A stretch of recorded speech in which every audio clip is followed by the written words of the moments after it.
Bakit kayo mga babae ganyan? Pag pogi ang katabi, kinikilig kayo. Pero kapag pangit naman ang katabi nyo, naiirita kayo. Bakit kayo mga babae ganyan?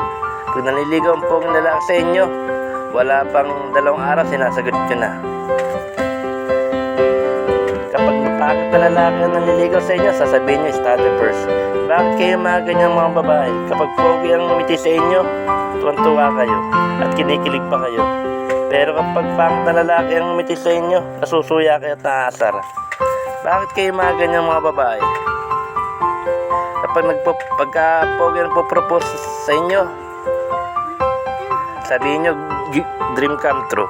Pero kapag pangit na lalaki ang nagpo-propose sa inyo, sabihin nyo, kalbari ang pagmamahal na naramdaman ito. Bakit kayo mga babae ganyan? Pero kapag pangit ang lalaki ang sasabi sa inyo ng nararamdaman, hindi nyo pinakikinggan, binabaliwala nyo lang.